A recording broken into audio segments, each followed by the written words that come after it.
Fala investidores, sejam muito bem-vindos ao canal Planileiro Investidor. Eu sou Adriano Costa e nesse vídeo nós vamos falar do relatório gerencial de abril de 2023 do fundo RECT11, o REC Renda Imobiliária, fundo de lajes corporativas.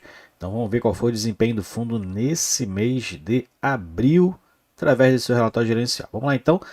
Se você então gosta desse vídeo, se inscreva no canal, ative o sininho de notificações, deixe o seu like, é tudo muito importante pra gente, né? Porque ajuda a gente a crescer no YouTube aí e é tudo de graça. Então, e esse relatório, inclusive, vou deixar na descrição do vídeo para você baixar e fazer uma leitura mais detalhada, assim como o nosso link do grupo do Telegram. Bom, para quem não conhece o RECT11, né, o Fundo de Lajes Corporativas, tem aí desde 2019, se eu não me engano, eu tenho ele na carteira desde 2020. O administrador aqui é o BRL Trust e quem gere é o REC Gestão de Recursos. Tá? A rentabilidade alvo do fundo é o CDI, que hoje está em 13, alguma coisa, né? Então o fundo ainda está um pouquinho abaixo disso aí. E o fundo, pelo valor que a gente vê aqui, né, o patrimônio líquido do fundo quase 800 milhões, 92,70 por cota, e no mercado encerrou abril a 51,37. 438 milhões de reais de valor do patrimônio líquido a mercado. Não, mas em abril, os fundos de tijolo, né, tem subido aí bastante. E o RECT também subiu, acho que encerrou aí o último dia 19 de maio cotado a 57 e alguma coisa, né? Então teve aí um crescimento acompanhando aí os fundos de tijolo, né? E a gente vê que as taxas, né, somadas dá 1,17% ao ano sobre o patrimônio líquido e não tem taxa de performance. O prazo de duração dele é indeterminado, é para investidores em geral. Mais de 8 milhões e meio de cotas emitidas e quase 75 mil cotistas, como eu falei, eu sou um deles. E em torno aí de 6% da minha carteira de FII eu tenho aí no RECT 11, tá? Inclusive esse é o ticket na Bolsa de Valores. Bom, vamos lá, a gente vai ler o relatório até ali a parte da liquidez e da rentabilidade, né? Porque o relatório também tem um material detalhado das áreas vagas, por isso que ele tem aqui, ó, 50 páginas, tá? Mas não é isso tudo. Então vamos lá, relatório, o resultado do mês, dia 15 de maio, o fundo vai pagar aí, né? Na verdade já até pagou, né? Mês de abril, fundo que anuncia os seus proventos no quinto dia útil do mês e pagou aí 4,6 milhões, distribuindo aí 54 centavos por cota. E com base aqui no valor da cota de mercado, o dividend yield ficou em 1,05%, não pagando aí ainda mês de abril acima de 1%, e o anualizado, com base no valor de mercado, também 12,6%. Então, se comparado com o valor de mercado que está ocorrendo agora em maio, ele já não está pagando 1% ao mês, né? Está acima de 0,90, porque o valor da cota está aproximadamente ali 57 centavos. R$ 57 o valor da cota, tá? Resultado dos últimos 12 meses, o fundo distribuiu R$ 6,17 nesses últimos 12 meses. O fundo desde maio de 19, né? Eu falei que ele tinha desde 2019 até abril de 2023, 31% baseado na cota 100, que é um fundo na cota 100, apesar de estar R$ 57 atualmente, é um fundo na cota 100, tá? Que caiu bastante aí desde 2022, início de 2022, se eu não me engano. Bom, vamos seguir então aqui. Fundo, alguns acontecimentos do fundo, né? Não teve praticamente nada, teve só um fato relevante de uma alocação de mais uma sala. E aí esse fato relevante foi de maio, vai sair no relatório seguinte, mas o resultado acumulado do fundo foi de 25 centavos, está, né, em abril de 25 centavos por cota, que ainda não foi distribuído, né? E o fundo segue aí prospectando as áreas vagas para possíveis locações. Então vamos seguindo então aqui no relatório, não teve nenhum acontecimento praticamente aí, nenhum, na verdade nenhum mesmo, né? No mês de abril, foi um mês parado, não teve nem rescisões e nem novos contratos, né? Distribuição e fechamento, como a gente vê aqui a movimentação aqui do portfólio, né? Então sobre a cota de fechamento, o fundo teve um desempenho de 1,05% de dividendo, né, no mês. E a gente vê aqui que em relação ao CDI, desde o início do fundo, o fundo supera o CDI porque teve um período muito. O CDI, a taxa de DI está agora que está alta, né? Mas um período grande aí ela teve bem baixa, chegando ali a menos de 2%, né? Ao ano, então muito baixa mesmo. E aí então o fundo ainda está com rentabilidade, né? Desde o início lá em abril de 19, maior do que a taxa DI. Em relação ao seu patrimônio, o fundo tem 96% alocado em ativos-alvo, que são os imóveis para alocação, né? São 956 milhões de reais. Tem aí a renda fixa, ativo de liquidez diária, que normalmente é o caixa do fundo, 1,5 milhão. Então o fundo quase praticamente não tem renda ali, praticamente está sem caixa, né? Vamos dizer assim, muito baixo. Mas tem aqui a alocação em CRI, quase 8 milhões de reais, né? Que o fundo acaba tendo ali para poder aproveitar a renda, na verdade, aí dos juros altos, né? Então pega ali os CRIs para isso. E também a gente tem aqui outros ativos, 26 milhões de reais, o que dá quase 1 bi de ativos, né?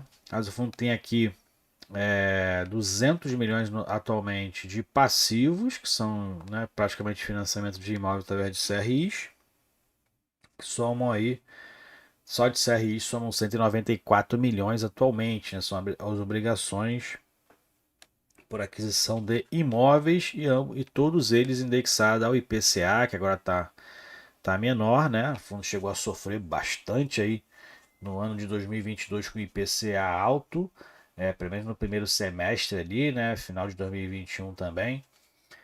Mas atualmente está dando aí um refresco, né? Apesar de ainda estar alto, mas está dando um refresco aí em relação ao serviço da dívida, né, do fundo.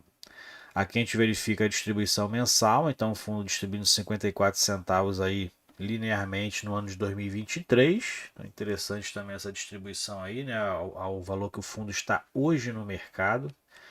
E o patrimônio líquido do fundo não teve alterações praticamente desde o ano passado. Aqui a gente verifica a distribuição dos dividendos, então o fundo aí segue numa distribuição, numa expectativa para distribuir maior que 2022, porque 2022 praticamente ele distribuiu 50 centavos todos os meses, né? Então, se distribuir 50 centavos, 54 centavos em 2023, vai aí ultrapassar o distribuído no ano de 2022. Então, a princípio, nos últimos 12 meses, como o fundo tem mantido aí 54 centavos linearmente, já está com expectativa, né, nos últimos 12 meses aí já está maior do que a distribuição de 2022. Aqui é o portfólio do fundo, então são os classificados por ativo, né? Então a gente verifica também a localidade e aonde está o problema aí de vacância, né? O principal ativo agora aqui é o Canopus, né? Que sempre foi um dos principais aqui em relação à taxa de ocupação baixa, né? E ainda está na região, é uma região que ainda não se recuperou aí, na verdade, o estoque ali de lajes nessa região ainda é muito alta lá, comparado com a região do centro ali de São Paulo, né, e imediações. Isso aqui fica em Barueri, Alphaville, né?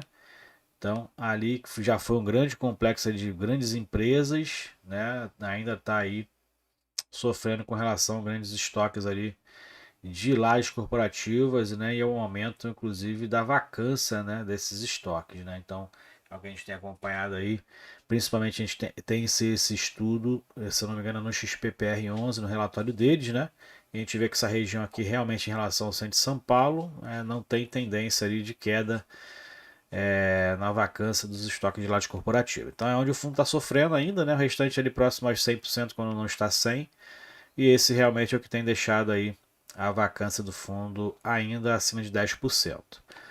Bom, vamos lá então. Vamos seguindo. A gente verifica que mais para baixo também é o CRI que ele tem hoje, né, na carteira. Então CDI mais 5,5%. Praticamente pegando ali em torno de 17% ao ano, né? Então interessante também esse CRI que o fundo mantém na carteira para ter uma rentabilidade um pouco melhor aí do seu caixa. E aqui a gente verifica as principais áreas brutas locáveis onde está, né? Barra da Tijuca e Evolution Corporate é o principal, os principais ativos, não, é o Barra da Tijuca e o Canopus, né? O Canopus é esse daqui mais escuro e é onde o fundo tem a maior vacância. Em relação A taxa de ocupação, o fundo então está com 88,9%. Essa taxa aumentou um pouquinho agora no mês de maio, vai chegar aqui em torno de 10,5%, né, mais ou menos, de vacância. E a gente verifica que o fundo tem hoje 12,4% em renda mínima garantida nos imóveis que estão vagos, né? Então essa receita do fundo principal ainda é o IGPM, é o que reajusta os contratos, mas atualmente 35% já está pelo IPCA. E aqui são os principais ocupantes, né? Então ainda é a Elo Participações com 13,2% e a Unigran Rio com 10,6%. Até que está bem distribuído aqui em relação aos inquilinos, né? Tem só uma concentração maior aqui nesses dois primeiros, mas é normal isso. A gente verifica até outros fundos com concentrações muito maiores que isso, né? E aqui o RectTech está bem distribuído em relação aos seus inquilinos. Essa é a minha opinião, né? Vencimento dos contratos aí, 55% vence a partir de 36 meses. O fundo que tem normalmente aí uma média de renovações, né, de entre 48 e 60 meses, né? Então essa aí normalmente é a média aí do prazo dos contratos quando eles são feitos aí dentro das negociações. Bom, DRE gerencial, a gente verifica que o fundo também manteve-se aqui, o receita de aluguel nos últimos meses, né? Então é interessante também essa linearidade aqui nos recebimentos. Fundo que ainda tem aqui recebimento de multa rescisória, aqui está recebendo multa rescisória, né, praticamente desde agosto, né? Teve uma maior aqui em agosto de 22. E os serviços das dívidas do fundo, né? 2,3 milhões de reais. Então ainda é bem alta, né, essa despesa financeira daqueles CRIs que ele tem na carteira. Aqui o resultado é por competência, né? Então a gente verifica que o lucro líquido do fundo contabilmente foi de 2,8%, mas pelo regime de caixa, né, na verdade aquilo que acontece, né, de entrada e saída de caixa, o resultado foi de 4,9 milhões, o fundo distribuiu 4,6, mantendo a linearidade da distribuição, como a gente verifica aqui nos valores. Então, o fundo aí mantendo a expectativa, né? Distribuindo inclusive menos do que o caixa, resultado de caixa, como a gente verifica aqui, né? Então, o fundo aí até fazendo um caixa nesses resultados dos últimos 12 meses. Aqui a expectativa de receita, o fundo então para maio tem uma expectativa de 5,9 milhões, mas o fundo praticamente está estabilizado aqui nos 5,6, né? Teve mais uma alocação aí em maio, mas não vai chegar aqui a 5,9 milhões, a não ser que tenha algum reajuste contratual nesse período aí que acresça nas receitas, né? Bom, aqui é o portfólio do fundo, você pode baixar o relatório aí na descrição que eu vou deixar na descrição do vídeo para você entender um pouco mais aí sobre as características do portfólio do fundo, né, das lajes corporativas, localizações, os principais locatários. Então tem várias informações que você pode ver aqui. A gente vai encerrar aqui com a liquidez e na rentabilidade do fundo. A faixa de negociação até que não variou tanto aqui nesse mês de abril, mas vai variar no mês de maio. O fundo subiu aí, está em torno de R$ 57 R$ 57 no mercado secundário. O volume negociado em abril foi baixo, né? 8,8 milhões, média de quase R$ 500 mil por mês. E a gente verifica aqui dentro da quantidade de cotistas que abaixou de novo, né? Reduziu a quantidade de cotistas novamente. Esse preço aí de R$ 50 eu peguei muita cota nesse período, mas a gente verifica que ainda está numa tendência de queda, né? A quantidade de cotistas do fundo. E aqui a gente verifica o gráfico, né? Desde 2019, desde o IPO, que o fundo começou na base 100, como o fundo se comportou em relação a liquidez média diária no mercado, né, chegou a estar aqui, ó, 3,6 milhões de volume médio diário. Nesse período de 20 e 21, o fundo distribuía bons proventos ali, 81, 72 centavos, e as lajes estavam bem valorizadas nesse período, né? A pandemia acabou aí despencando esse valor de mercado, né? Despencando aí a taxa de ocupação e também a liquidez também no mercado, né? Porque acabou que a liquidez segue O preço lá ele era negociado aqui em torno de 90 a 100 reais e agora sendo negociado em torno de 50, 60 reais. Claro que a liquidez também reduz, né? Mesmo mantendo a quantidade de negociações, a liquidez reduz porque é a preço de mercado, né? Então tem esse sentido também. Bom, é isso então.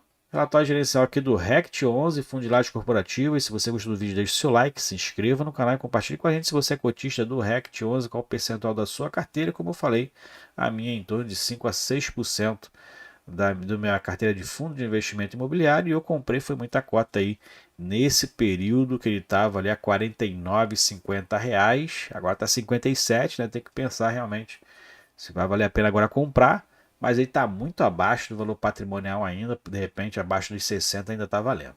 Essa é a minha opinião, não é nenhuma indicação de compra nem de venda. É isso então, fique com Deus, até o próximo vídeo, tchau, tchau.